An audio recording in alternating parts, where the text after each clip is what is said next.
Hello, fellow classmates. Today I will share with you my SLP experience. I decided to do my service learner project at Sacred Heart Catholic Church in Mercedes, Texas. I usually attend this church on Sundays and have done the volunteer work in the past. They usually have classes throughout the week, Tuesday, Wednesday, Thursday, and Saturday.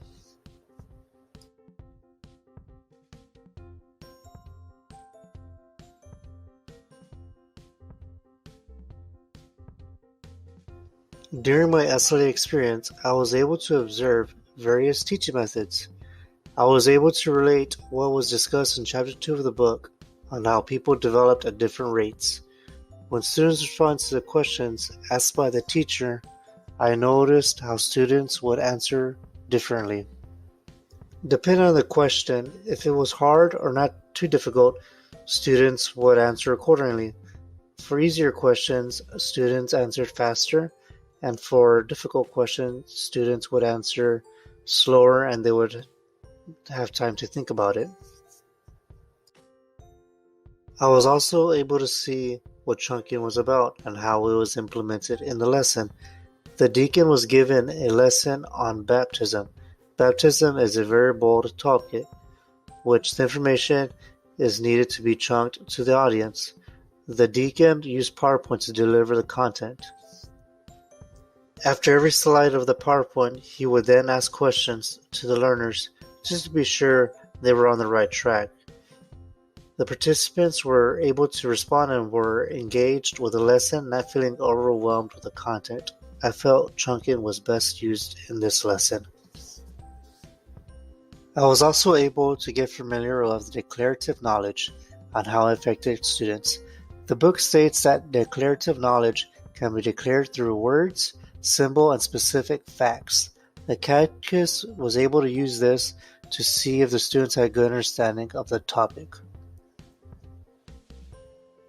They were able to see it by using the game Kahoot. Kahoot is a web application where the instructor can add series of questions that is related to a topic. By this, it demonstrates where the students were at the topic, if they understood it or not. I have come to understand that children and adults learn in a variety of ways. Some of us learn through hands-on, visual, and by listening.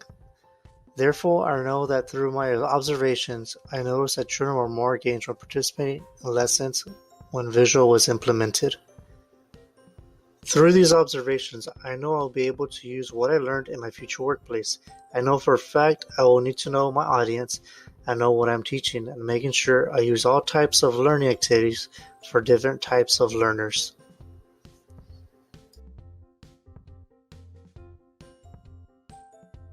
Another thing that I saw that was evident was that children were able to participate more willingly when they were in group setting versus when they were by themselves. When in a group setting, I saw children communicate it better in order to solve the task that was given to them by the instructor. My overall experience was great. I felt it was very informative. I learned a lot from seeing various teaching methods. I know one day I will take what I got from the SL experience and implement it to a lesson of my own in the future. Thank you so much for your time.